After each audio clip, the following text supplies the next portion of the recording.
오늘 우리에게 주신 하나님의 말씀 보도록 하겠습니다. 에스더서 8장 9절로 17절 말씀입니다. 생명의 샘가 4월 19일 금요일 말씀, 모르드게가 시키는 대로 조서를 써서 함께 읽겠습니다.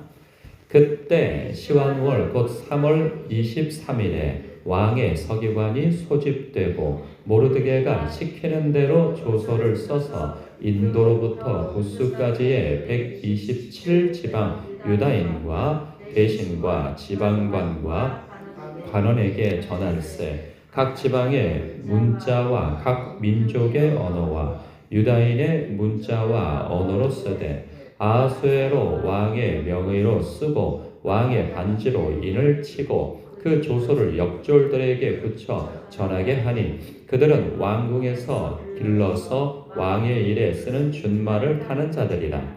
조서에는 왕이 여러 고을에 있는 유다인에게 허락하여 그들이 함께 모여 스스로 생명을 보호하여 각 지방의 백성 중 세력을 가지고 그들을 치려하는 자들과 그들의 처자를 죽이고 도륙하고 진멸하고 그 재산을 탈취하게 하되 아하수에로 왕의 각 지방에서 아달월 곧 12월 13일 하루 동안에 하게 하였고 이 조서 초본을 각 지방에 전하고 각 민족에게 반포하고 유다인들에게 준비하였다가 그날에 대적에게 원수를 갚게 한지라. 왕의 어명이 매우 급함에 역졸이 왕의 일에 쓰는 준말을 타고 빨리 나가고 그 조서가 도성 수산에도 반포되니라. 모르드게가 푸르고 흰 조복을 입고 큰 금관을 쓰고 자색 가는 배 겉옷을 입고 왕 앞에서 나오니 수산성이 즐거이 부르며 기뻐하고 유다인에게는 영광과 즐거움과 기쁨과 존귀함이 있는지라. 왕의 어명이 이르는 각 지방 각 읍에서 유다인들이 즐기고 기뻐하여 잔치를 베풀고 그 날을 명절로 삼으니 본토 백성이 유다인을 두려워하여 유다인 되는 자가 많더라. 아멘. 여러분 어떻습니까? 아주 통쾌한 장면이지 않나요? 여러분이 마음을 들여서 그 에스더서에 흠뻑 빠져 있다면 이 감정이입이 되어 있을 거예요. 그래서 여러분은 이 순간만큼은 유다인이 되었을 거예요. 그래서 이 지금 반전이 되어졌잖아요. 오히려 죽음을 받아놓은 날인데 도리어 대적을 물리치는 날이 되어졌단 말이에요. 그리고 아주 든든한 백이 생겼죠. 이제 그 나라의 그 제국의 황제가 유다인을 죽이기로 조서의 인장반지를 찍혀 있고 그 나라의 2인자는 눈에 불을 켜고 유다인을 죽이려고 하는 이때에 도리어 반대가 되어져서 그 나라의 2인자가 모르드게가 되었고 그리고 왕비가 유다인이고 또 그 왕비와 모르드게를 총애하는 왕이 이제는 조서의 인장반지를 찍어줌으로 인하여서 이제 유다인들이 보호받게 되어졌단 말이에요. 그러니까 완전 전화위복이 되어진 거죠. 인상적인 말씀이 그 9절에 있는데 13절이에요. 그날의 마지막 절에 보면 그날에 대적에게 원수를 갚게 한지라. 그러니까 유다인들에게 준비하였다가 원수를 갚게 하는 날이 바로 언제이냐? 12절에 12월 13일 하루 동안에 하게 한 거예요. 그러니까 이날만큼은 살육의 날인 거예요. 그러니까 원수를 갚는 날인 거죠. 이 말씀을 보면 아마 여러분들 마음속에서도 만약에 이걸 드라마나 영화를 보고 있다면 통쾌해서 아주 박수를 치게 되어질 거예요.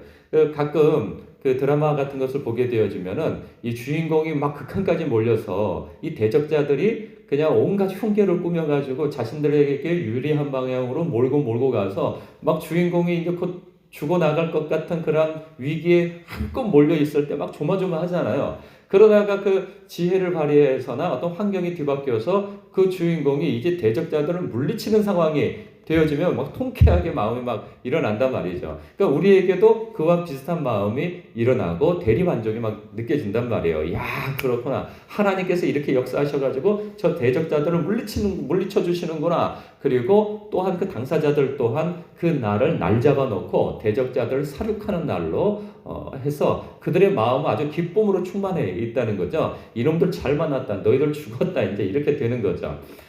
전에는 이제 한껏 쭈그려 들어가지고 이제 우리는 죽었구나 하고 슬퍼하고 있던 그것이 반전이 되어져서 너 나 죽이려고 그랬지? 너희 이제 죽었다. 이제 이런 상황이 되어진 거예요. 그렇다면 우리는 이 말씀을 보면서 우리의 삶 속에서 또 왼수들이 있단 말이에요. 원수도 있을 것이고 왼수도 있을 것이고, 그래서 우리의 마음속에 아유 저놈을 그냥 어떻게 해줬으면 좋겠는데 하는 그런 마음이 우리에게 있을 법한 사람과 환경과 대상이 있을 거란 말이죠. 그렇다면 우리는 이 에스더서를 읽으면서 어떤 마음을 품어야 되겠느냐라는 거죠. 우리가 눈여겨서 봐야 할 말씀이 있어요. 그 뭐냐면 여러 말씀이 있는데 이게 잘 집약되어져 있다는 생각이 들어요. 어디냐 하면 로마서 12장 14절 아니 이게 어디 있죠? 14절이네요. 제가 읽어드릴게요. 너희를 박해하는 자를 축복하라. 축복하고 저주하지 말라. 17절에 이어서 보면 아무에게도 악을 악으로 갚지 말고 모든 사람 앞에서 선한 일을 도모하라. 할 수 있거든 너희로서는 모든 사람과 더불어 화목하라. 내 사랑하는 자들아 너희가 친히 원수를 갚지 말고 하나님의 진노하심에 맡기라. 기록되었으되 원수 갚는 것이 내게 있으니 내가 갚으리라고 주께서 말씀하시니라. 여러분 이 말씀이 반갑습니까? 아니면 좀 갑자기 찬물을 끼얹는 말씀입니까? 에스더서를 보면은 하나님께서 모든 환경을 조성하셔서 그 당사자로 하여금 원수를 갚게 하신단 말이에요. 나를 죽이려고 했던 자를 도리어 그 반격을 하여서 죽이라고 하는 그런 조서가 되어져서 그들을 죽이는 날로 정해서 죽인단 말이에요, 실제로. 그런데 신약 성경에서는 그렇게 하지 말래요. 오히려 그들의 머리 위에 숯불을 얹어 놓으라는 거죠. 얼굴이 뜨뜻하게. 상대방이 나를 죽이려 들고 해를 가했고 유해를 가했고 위해를 가했고 그리고 우리를 멸시하고 모욕감을 주고 하면 우리의 마음속에 어떤 마음이 있겠어요? 그냥 저 인간이 정말 내가 힘이 없어서 그렇지 참지 내게 힘이 있었다면 그냥 반격을 할 텐데 뭐 육체적으로 내가 더 강건하고 건장하면 내가 확 그냥 어떻게 할 텐데 내가 그거보다 더 재산이 있고 더 높은 위치에 있으면은 그냥 내가 그걸 어떻게 할 텐데 이런 마음이 든단 말이죠. 그런데 우리 주님께서는 그렇게 하지 말라는 거예요. 분명 하나님께서 원수에 대하여서는 그 갚아주심이 있다는 거죠. 대신에 너희들은 직접 나서서 원수를 갚지 말라고 말씀하세요. 왜? 원수 갚음은 하나님께 있다는 거예요. 너희들은 사랑만 하라는 거예요. 그게 믿음이라는 거예요.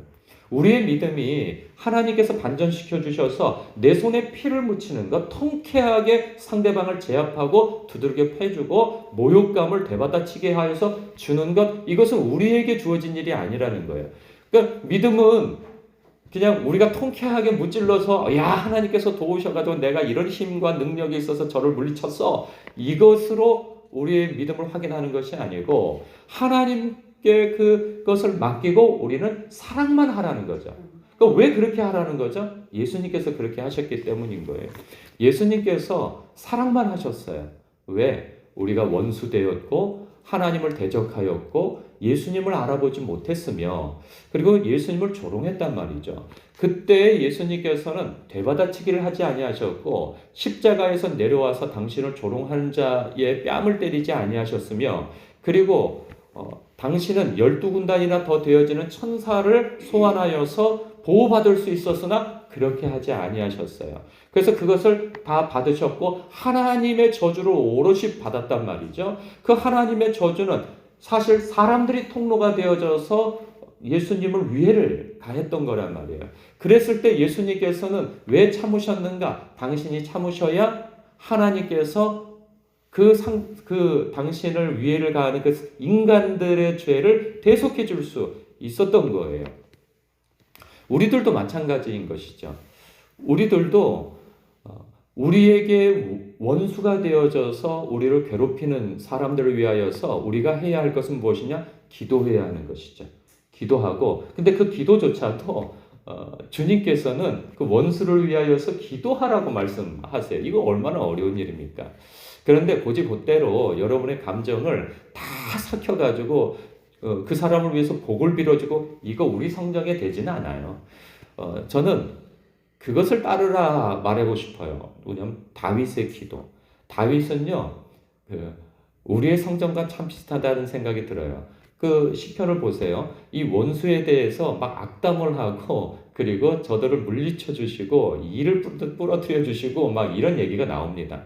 그런데요, 그러니까 우리가 하나님 앞에 그것을 기도로 한다면 결론은 달라진다는 거예요. 결국은 하나님의 성품에 감동되어져서 우리 예수님의 성품에 감동되어져서 우리가 이 결론이 나온단 말이죠. 주님, 그래도 그 자를 용서해 주소서. 몰라서 그러나이다 라는 방향으로 가게 되어지는 거예요. 예수님께서 그리하셨고 그리고 스데반 집사가 그리 기도하며 숨을 거두었고 그리고 많은 믿음의 선진들이 그러한 결과를 따랐단 말이에요. 그 비결이 무엇이냐? 주님과 가까이 있었고 그리고 주님과 동행하며 기도하는 삶을 살았을 때 그러한 삶의 태도를 가질 수 있는 것이죠.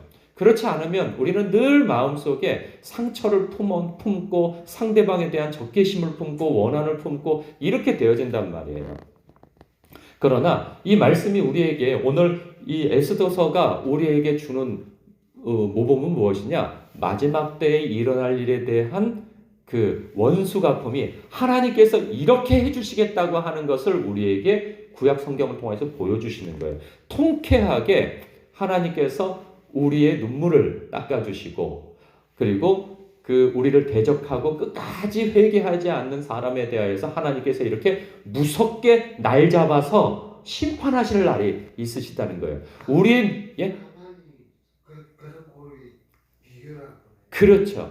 하만이 당하고 하나님의 백성을 대적하는 자들을 하나님께서 이렇게 심판하시는 날을 정하신 것처럼 예수님께서 바로 그날이라고 표현되어진 것은 예수님께서 재림하시는 그날 혹은 우리가 하나님 앞에 가는 날 그리고 그 대적자가 주님 앞에 서는 날 그날이 두려운 날이고 하나님을 경외하는 백성에게는 영광의 날이 되어진다는 것이죠. 그래서 그날을 바라보는 자 오늘을 사랑하며 살 수 있는 것이고 용서할 수 있는 것이죠. 그 시각을 놓쳐버리면 우리는 절대 용서할 수가 없습니다.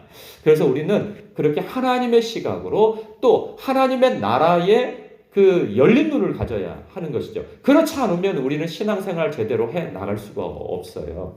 그래서 오늘도 우리가 기도할 때 하나님의 나라, 하나님의 시각, 하나님의 마음을 품고 살게 해달라고 우리는 기도해야 하는 것입니다. 실상은 우리가 하나님 앞에 대적자 아니었어요? 우리가 원수 되어졌을 때 우리라고 표현하면은 나를 빼놓고 다른 사람이라고 얘기하는 그러한 경향성이 있는데 내가 하나님 앞에 원수였고 대적자였고 약한 자였고 핍박자요 포행자요 회방자의 자리에 있었는데 예수님께서 우리를 사랑하심으로 그렇게 원수 되어졌을 때 당신의 독생자를 아끼지 아니하시고 우리를 아끼셨고 그 독생자 되신 우리 주 예수 그리스도는 당신의 몸을 아끼지 아니하시고 내어주심으로 우리를 아껴주셨다 말이죠. 이 길을 우리는 따라가야 되는 거예요. 쉽지는 않아요. 이거 말하는 저도 쉽지 않아요. 그러나 우리가 가야 할 길이 그 길이라고 하는 부분에 있어서는 우리는 동의해야 되고 아멘으로 받아야 된다는 것이죠. 잘 안 돼요? 어려워요? 그러면 우리의 신앙에 문제가 생긴 건 분명한 거예요. 그래서 하나님 앞에 기도해야 하는 것이죠. 주님, 저에게 주님의 사랑을 주옵소서. 그러면 주님께서 그렇게 사랑할 기회를 주신 거예요. 그 기회가 무엇이냐? 우리 앞에 왼수가 있는 거예요. 그 왼수를 사랑할 수 있는 기회를 주실 때 그것을 주님 앞에 받아서 주님의 뜻대로 그 사람을 대하고 환경을 대하는 우리가 되어야 할 것입니다. 그럴 때 하나님의 의가 드러날 것이고 하나님의 일하심과 하나님의 손을 확인할 수 있는 사랑을 확인할 수 있는 저와 여러분이 되어질 것입니다. 오늘의 기도와 묵상이 주님의 마음을 내게 주소서라고 하는 기도가 되어지시길 축복합니다. 기도하겠습니다.